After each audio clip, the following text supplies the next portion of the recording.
이유 없이 찾아오는 극한의 통증. 아무리 몸부림을 쳐도 벗어날 수가 없습니다.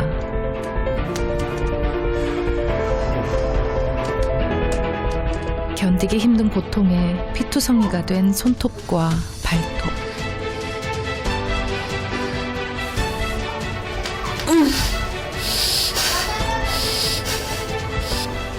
더도 말고 덜도 말고 딱 한 달만 그냥 예전처럼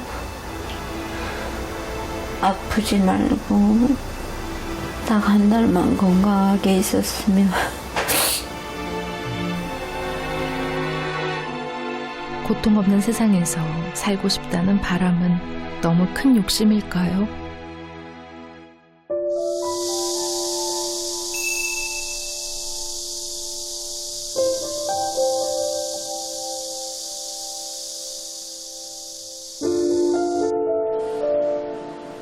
미영 씨의 하루는 다른 사람들보다 더디게 흘러갑니다. 바람만 스쳐도 엄습하는 극심한 통증에 한 발짝씩 조심스레 움직이다 보면 화장실까지 가는 길도 여간 먼 게 아닙니다.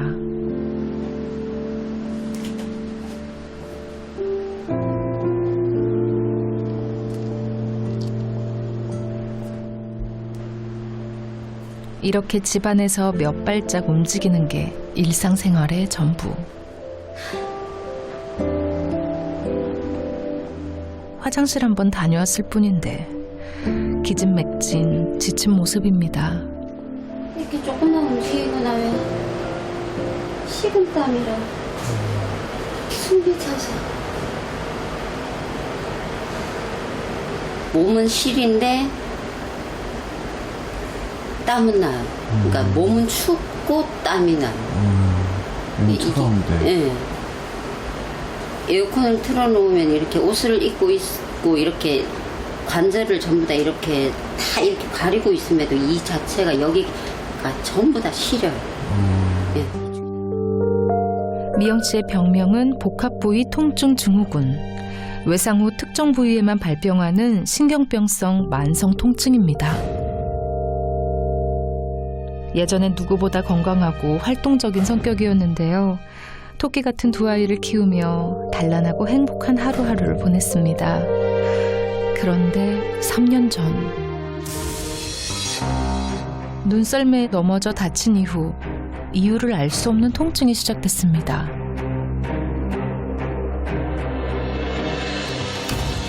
진통제 없이는 잠깐도 견디기 힘들 정도. 약이 엄청 많다. 이 약 엄마가 다 먹는데. 무슨 약이 이렇게 많아요?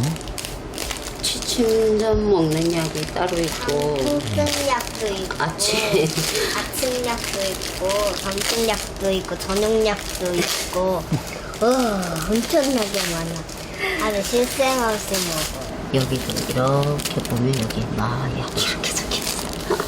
이런 식으로 작게 마약성 적혀있어. 진통제를 먹어도 통증은 쉽사리 멎지 않습니다. 그냥 과도로 손가락 끝 부위를 그냥 이렇게 찍는다고 해야 되나요? 순서대로 이렇게 손톱 부위 이 부분을 딱 맞춰서 그냥 과도로 찍는다고 일자로 이렇게. 그리고 그러면서 이제 이쪽 부위를 갖다 뜨거운 물로 확확 부으면서, 그러니까 화상 입고 난 다음에 그 다음에 이제 이 부분을 그냥 긁어내는 거. 긁어내는 것 같이. 24시간 지속되는 통증보다 더욱 견디기 힘든 건 느닷없이 찾아오는 돌발 통증. 모세혈관이 터져 손톱과 발톱에 피가 맺힐 만큼 격렬한 고통입니다.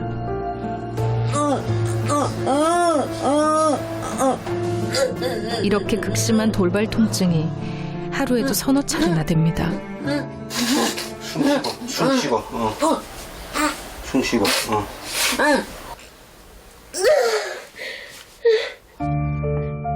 짧게는 15분, 길게는 6시간 이상 미영 씨를 괴롭히다 사라지는 돌발 통증. 잠깐 정신을 잃은 거예요.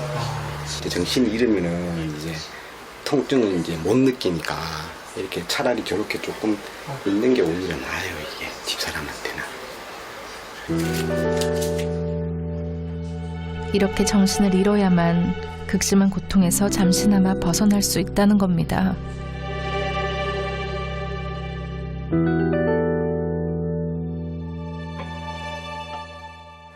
(10분) 남짓 흘렀을까요? 기절에서 깨어난 미영 씨가 하염없이 서러운 눈물을 쏟아냅니다. 이렇게 통증 한번 느끼는 것보다 그냥 한 번에 죽으면 더 편하지 않을까 그런 생각도.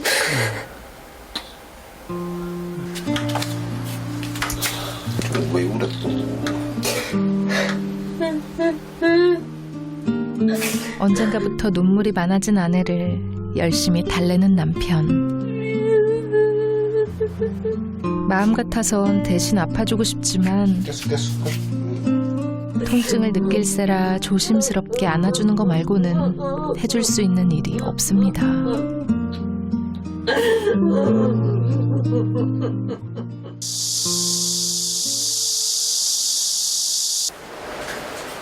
양쪽 팔의 통증이 더 심각했던 지난해 상체 쪽에 척수 자극기를 삽입했는데요. 척수에 미세한 전기 자극을 흘려보내 통증을 덜 느낄 수 있도록 하는 겁니다. 물리치료를 받으러 가시면 전기 치료하는 거 그거랑 같은 원리라고 생각하시면 돼요. 이게 몸 안에서 이렇게 계속 주물러주고 있는 거죠. 그러니까 통증이 깔려있는 통증들이 덜 아프게 하기 위해서 덜 아프다 느낀 것도 잠시. 올 초부터 다시 시작된 통증은 다리까지 번지고 말았습니다.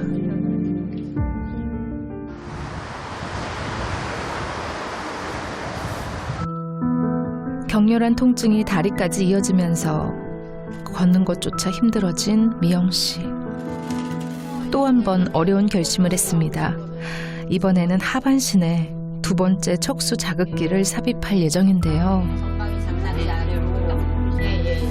먼저 시험적으로 거치를 시킨 다음에 한 며칠, 3일에서 뭐 길게는 7일까지 보는데 그동안에 통증이 한 반 정도 줄면 성공했다고 보고 이제 영구적 삽입술을 할 거예요. 가장 많이 의심을 하게 되는 게 외상에 기인한 게 가장 많다고 합니다.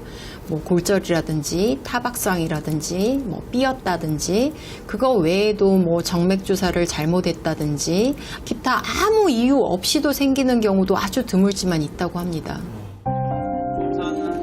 척수 자극기가 모든 환자에게 효과적인 건 아닙니다. 일단 전기 자극에 필요한 배터리를 몸 밖으로 임시로 연결한 뒤 통증이 얼마나 조절되는지 일주일 정도 확인 과정을 거쳐야 합니다. 일단 지금 김미영님 상태에서는 뭐 100% 완치 가능성은 좀 어렵다고 봐야죠. 또 일단 지금 통증의 반을 줄이는 게 목표고 일상생활 어느 정도 남편 뭐 회사 나가는 거나 애들 좀 챙기는 거나 요런 거 좀 하는 게 1차 목적입니다 라고 이제 말씀을 드리죠. 온몸을 짓누르는 통증 때문에 하루의 대부분을 누워서 보내는 미영 씨. 한참 엄마 손이 필요할 나이지만 아이들은 혼자 노는 게 더 익숙합니다. 엄마와 함께 외출했던 기억도 이젠 까마득한데요. 엄마가 아프기 전에 아쿠아리움이랑 동물원이랑 백화점 많이 갔었어요. 그때는 어땠어요? 엄마가 아프기 전. 즐거웠어요. 엄마가 아프는 거 상상도 못했어요.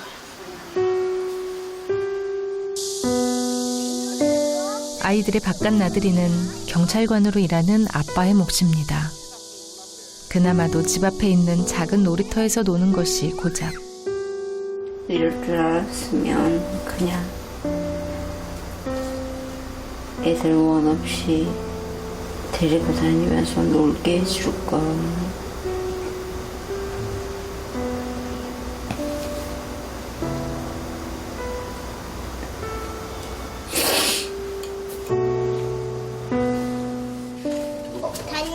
다녀왔습니다. 다녀왔습니다. 놀이터에서 잠깐 뛰어논 덕분일까요? 아이들의 표정이 한결 밝아졌습니다. 야, 뭐해서 이렇게 땀이 흘러? 물건을 제대로 만지지 못해 손에서 살림을 놓은 지 벌써 3년째입니다. 청소며 빨래는 남편의 목, 식사는 주로 배달 음식으로 해결합니다. 주로 배달 음식 많이 시켜 드신 거 아니세요? 그럴 수밖에 없어요. 제가 가끔은 엄마 이게 음식을 할 줄 알면은 제가 이렇게 뭘 좀 챙겨주고 이러는데 손 제가 떼어봐. 할 줄 아는 거라고는 라면 끓이는 것밖에 없어요. 이젠 엄마가 해준 밥보다 배달 음식이 더 익숙합니다. 마약성 진통제를 먹어도 가라앉지 않는 통증은 이를 악물고 참을 수 있지만 아이들을 챙기지 못해 속상한 마음은 견디기 힘듭니다.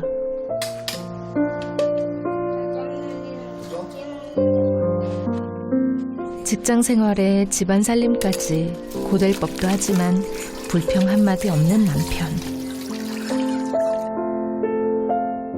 아내가 이렇게 옆에 있어주는 것만으로도 감사할 따름입니다. 잘 참고 견뎌주잖아요. 제가 집사람한테 제일 고마운 건 그거예요. 이게 이 병이 이제 통증 치료만 하는 게 아니고 이제 정신과 치료도 같이 받아요. 원체 통증이 심해가지고 우울증을 오는 사람도 있고 진짜 못 견뎌서 이제 그냥 극단적인 선택하는 사람들이 많대요. 근데 그 집사람이 그렇게 아픈데도 일단은 잘 견뎌주잖아요. 그것만큼 고마운 게 없어요.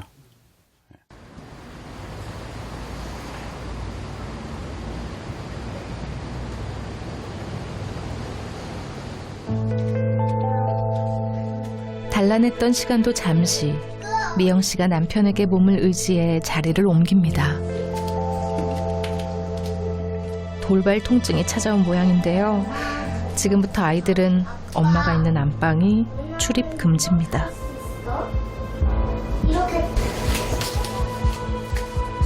고통에 몸부림치는 모습만은 아이들에게 보여주고 싶지 않은 엄마.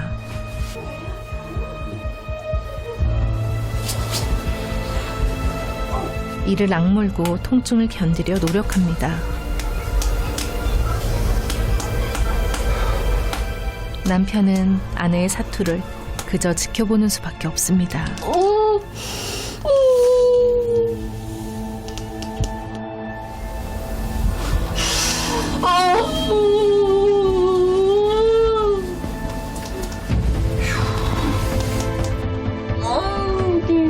삼 년째 매일 겪는 일이지만 고통은 나날이 커져만 갑니다.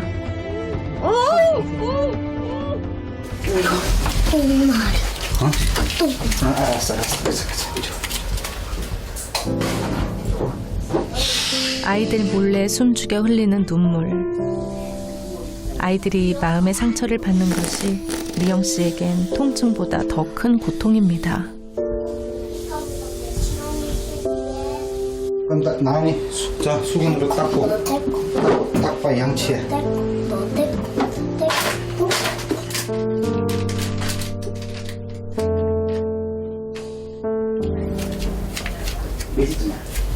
엄마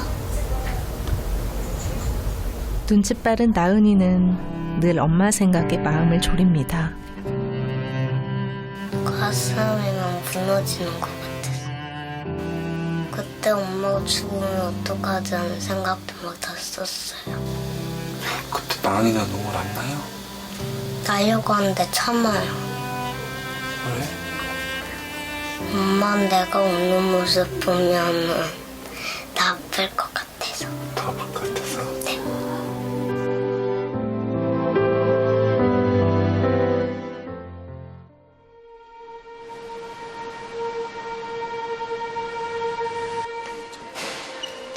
일 년 만에 또다시 수술대에 올랐습니다. 미영 씨를 응원하기 위해 아침 일찍 달려온 남편과 아이들. 걱정 가득한 아이들의 마음을 어루만져주는 엄마. 사랑하는 가족들을 위해서라도 씩씩하게 수술실로 향할 겁니다.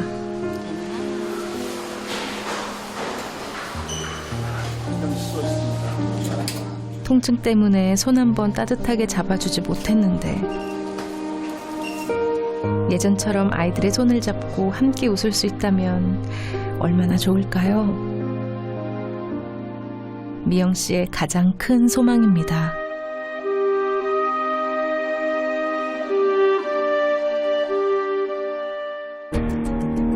척수 자극기를 삽입하면 미세한 전기 자극이 아픈 부분에서 올라오는 통증 신호를 척추 부위에서 교란시키게 됩니다.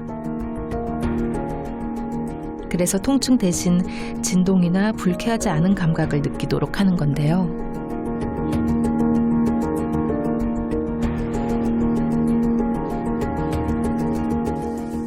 따라서 전기 자극이 통증을 느끼는 부위와 일치하도록 위치를 확인하는 과정이 무엇보다 중요하다고 합니다.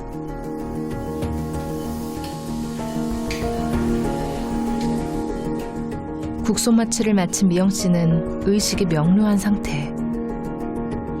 척추뼈 몸통 부분에 특수하게 제작된 미세관을 연결하고 전류를 흘려보냅니다. 왼쪽, 오른쪽 몇 대 몇으로 가는지, 그 다음에 어디에서 어디까지 가는지, 세 번째는 자극이 센지 약한지, 이렇게 세 가지를 잘 얘기해 주셔야 돼요. 이 과정이 제일 중요해요. 와요, 자극? 어디에서 어디까지 오세요? 엉덩이가 와요? 왼쪽, 오른쪽 몇 대 몇으로 가요? 오른쪽이 조금 더 가요. 조금 더 올려볼게요. 네. 지금 얼마인가요? 지금 2.5에서 3.0으로 올리고 있습니다. 3.0입니다. 척수 자극기를 삽입한다 해도 통증이 완전히 사라지는 건 아닙니다. 다만 절반 정도로만 줄여도 소소한 일상생활이 가능하다는 겁니다.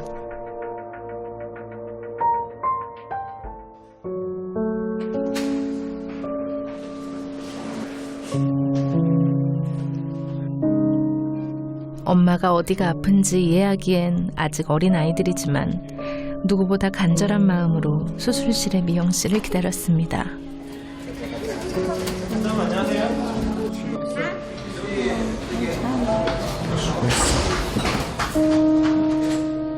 행여나 통증이 줄어들지 않는다면 어떻게 해야 하나 기대하는 만큼 두려움도 큽니다.